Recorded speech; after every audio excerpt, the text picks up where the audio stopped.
नमस्कार। MSD 6 के अंतर्गत आज हम वापस से समकालीन कविता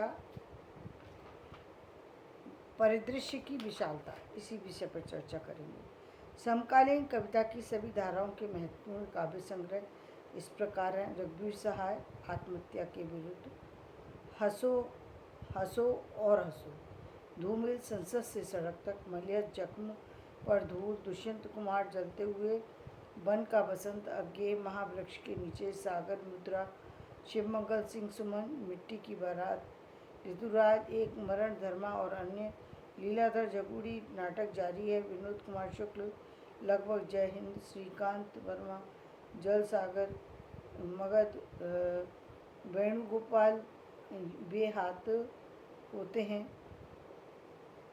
सर्वेश्वर दयाल सक्सेना, खूंटियों पर टंगे लोग, भवानी प्रसाद मिश्र, तू उसकी आग, धर्मवीर भारती, सपना अभी, हरिनारायण व्यास, आउटर पर रुकी ट्रेन, केदारनाथ सिंह, अकाल में सारस, उत्तर कबीर तथा अन्य कविताएं, नरेश मेहता, महाप्रस्थान, चबरी, नागार्जुन, पुरानी जूतियों का कोरस, शमशेर, काल, तुझसे होड़ है मेरी, विजय देव नारायण साई, साखी, गिरजा कुमार माथुर, मैं वक्त हूँ सामने। सन 1980 की कविता की वापसी का वर्ष कहा गया इसे। इस वर्ष एक साथ पुराने और नए कवियों के बहुत से काव्य संग्रह प्रकाशित हुए। राजनीतिक सामाजिक विकृतियों विषमताओं पर कवियों के तेवर विद्रोही मुद्राओं के साथ खुलकर सामने आए। कवि कर्म में व्यंग की धार पैनी हो गई और लोक वेदनाओं यातनाओं का विस्फोट हुआ। समकालीन कविता को रघुवीर सहाय, केदारनाथ सिंह, अशोक वाजपेयी, उदय प्रकाश, श्रीकांत वर्मा, अरुण कंवर के अंतर्वस्तु और काव्य भाषा के स्तर पर नई दिशाओं की प्रवृत्त किया। बाद में काव्य में जो प्रक्रिया शुरू हुई उसमें व्यक्ति का निर्वासन प्रमुख हो गया। व्यक्ति के इस निर्वासन को डॉक्टर नामवर सिंह मार्क्सवादी व्यक्ति निर्वासन की दृष्टि से देखते हैं। मलय सर्जनात्मकता के संदर्भ में जोड़ते हैं। डॉक्टर रामविलास शर्मा अस्तित्ववाद की अवधारणा से जोड़ते हैं। लेकिन सभी आलोचक इस विचार से सहमत हैं कि युवा पीढ़ी ने आत्मनिर्वासन की क्रूर यातना झेली है और उसे सृजन में बिना किसी छिपाव के व्यक्त कर दिया है।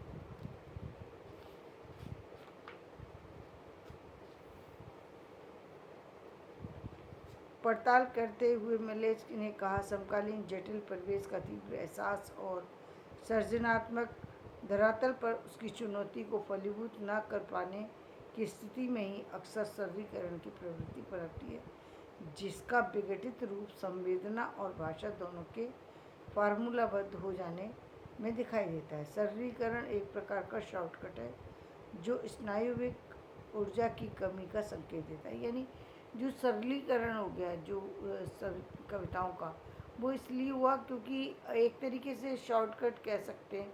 जैसे व्यक्ति बहुत सारी चीज़ों को बहुत लंबे समय में कर पाता है, तो एक उस लंबी चीज़ को ना कह करके सीधे सीधे शब्दों में अपनी बात रखने का तरीका सामने जो आया वो उसी का परिचय है। बहुत पहले शमशेर बहादुर सिंह के प्रयोगवाद को नर्वस ब्रेकडाउन की कला कहा गया था। आज की ज़्यादातर कविता को अगर नर्वस डेबिलिटी की कला कहा जाए तो शायद अतियुक्ति नहीं होगी। आज का न सिर्फ अधिकांश लेखक बल्कि विद्रोह की मुद्राएं भी क्यों शाब्दिक लगती हैं, इसलिए नहीं कि उसके पीछे अनुभूति की प्रामाणिकता नहीं है, वह भोगे हुए यथार्थ से नहीं उपजाए, बल्कि इसलिए कि संवेदना और उसकी धारक भाषा के बीच कार्यरत तनाव ढीला पड़ गया है या बिखर गया है। ऐसा होने पर सच्ची संवेदना के रहने पर भी शब्द मुर्दार पड़ जाते हैं और प्रामाणिक लेखन छद्म लेखन बन जाता है। कहना ना होगा कि संवेदना और भाषा के बीच कार्यरत उस तनाव को खुराक स्नायुविक ऊर्जा से ही मिलती है।